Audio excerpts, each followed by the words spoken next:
Imagine walking down a narrow cobblestone street in 14th century London, and suddenly, splat! A bucket of human waste lands inches from your feet. That wasn't rare, that was daily life. And if you were lucky, you only got splashed, because beneath your feet, cesspits bubbling under wooden floors, fermenting in the summer heat. Some even exploded from the gas buildup. And trust me, the filth you're about to discover will make you thank modern plumbing like never before. Back then, indoor plumbing meant a wooden bench with a hole, perched directly above a cesspit. That's it. No water, no flushing, just centuries of human waste rotting beneath your floorboards. Now imagine the smell in summer. Rats feasting, insects breeding, methane gas building up. Some pits literally exploded, sending filth flying across homes and streets. And if you think that's bad, let's talk about chamber pots. These were your portable toilets. After using one, people didn't discreetly empty them. Nope, they chucked the contents straight out the window, from the second story, onto the street, below. It got so dangerous, people would yell, "Gardy-loo!" as a warning, a medieval version of, "Look out below!" That's if they were polite. Many weren't. The streets were soaked in human and animal waste. Add in rotting meat from butchers and dead horses, nobody removed, and you've got a bacterial cocktail sloshing beneath every footstep. Public toilets? Rare. But where they did exist, they were nightmares. Communal latrines were often just rows of holes above a trench. No privacy, no toilet paper, no dignity. Just you, a wooden seat, and the stench of dozens before you. And those trenches, they led straight into rivers, the same rivers people drank from, bathed in, and fished from. In cities like London and Paris, the same water that carried your neighbor's waste could end up in your soup by nightfall. The results were catastrophic. Cholera, dysentery, typhoid, all spreading like wildfire. Entire neighborhoods wiped out. Children dead before their 5th birthday. But here's the sickest part. Many people believed bad smells caused disease, not germs. So their solution? Fill the air with perfume, carry flowers, burn incense, cover the scent, not the source. Meanwhile, the waste kept piling up, and underneath some castles and monasteries, centuries of waste built up into layers so thick, archaeologists today are still uncovering it and still gagging. Think about this. No sinks, no soap, no hand sanitizer.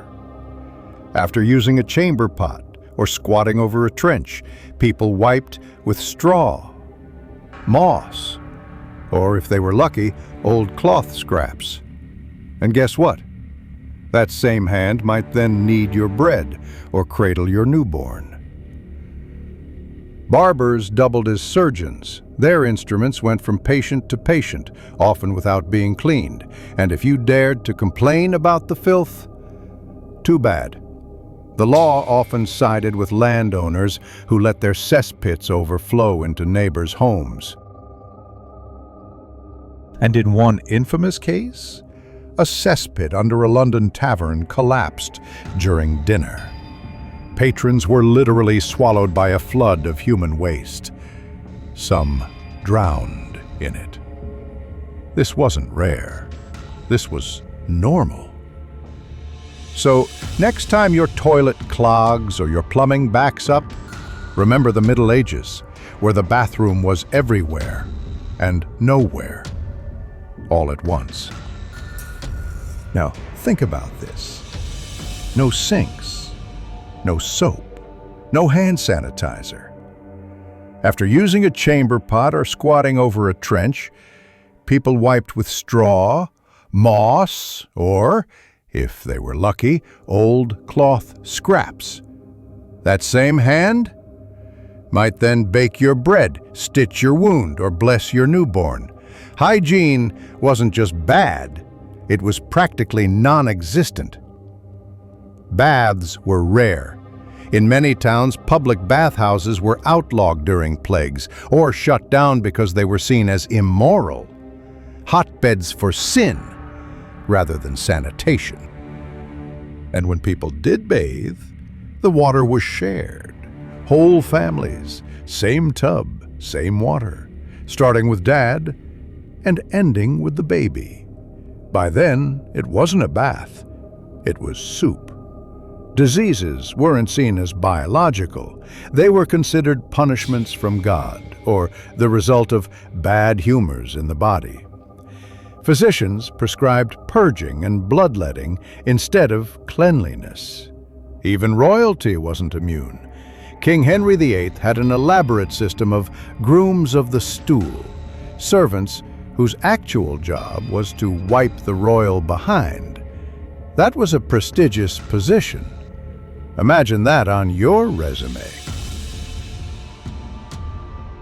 But it wasn't just humans polluting the streets. Horses, thousands of them, added mountains of manure daily. Dead animals were often left to rot in alleys.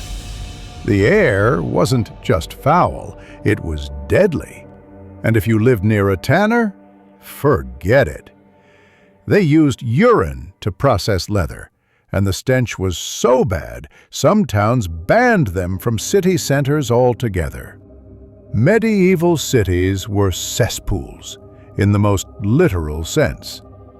Overflowing pits, disease-ridden water, unwashed bodies, and zero understanding of sanitation. It wasn't just dirty, it was dangerous.